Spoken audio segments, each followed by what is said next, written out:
గత 3 నెలలుగా Picasso, DaVinci, Van Gogh, వాడమ్మ, వాడయ్య, మామ కూతురు అందరి పెయింటింగ్లు కాపీ కొట్టి పారదింగి ఉండాల్సిందే. అప్పటికని పార్టీకి డబ్బులు దొరకవు. దొరికి ప్రయోజనం ఏముంది? అలాగా పార్టీ అయిపోతుందిగా. ఈ లైఫ్ ఉందే, లైఫ్ అని మాత్రం మొదలెట్టకు ప్లీజ్. నువ్వు లైఫ్ అని మొదలెట్టిన ప్రతిసారి మనకి గుద్ద పగిలింది, అది మాత్రం వద్దు. సారీ బ్రదర్, కానీ అదేరా నిజం.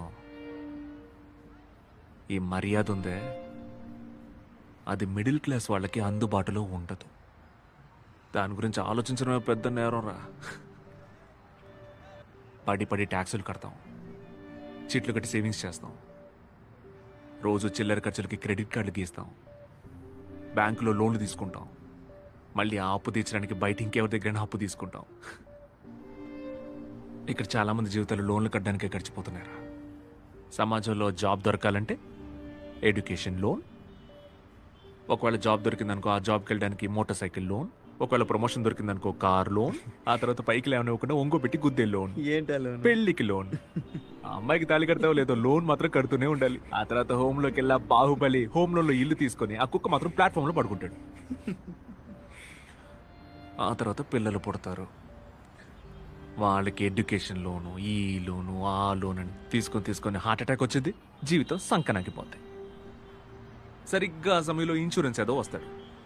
ఆ మొగుడు చచ్చిన ఆవిడ దగ్గరికి వెళ్ళి, మేడం 7 ఏళ్ల ముందు మీ ఆయన డిఫాల్ట్ చేశాడు కాబట్టి మీకు ఇప్పుడు డబ్బులు ఇవ్వడం కుదరదు, మీ బీమా క్యాన్సిల్. అందుకే రా పిల్లలు పుట్టగానే ఏడుస్తారు, ఎందుకంటే వాళ్ళకి తెలుసు కదా జీవితాంతం ఏడుస్తూనే ఉండాలని.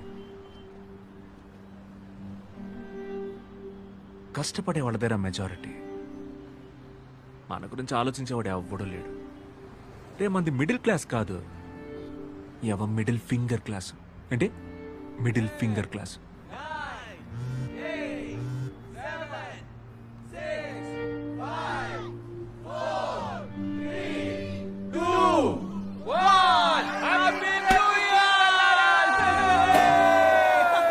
హ్యాపీ న్యూ ఇయర్ రా బ్రదర్. దెంగడానికి ఇంకా సంవత్సరం పుట్టింది. ఇంకొన్ని ఆ తర్వాత పాడే కేసులే.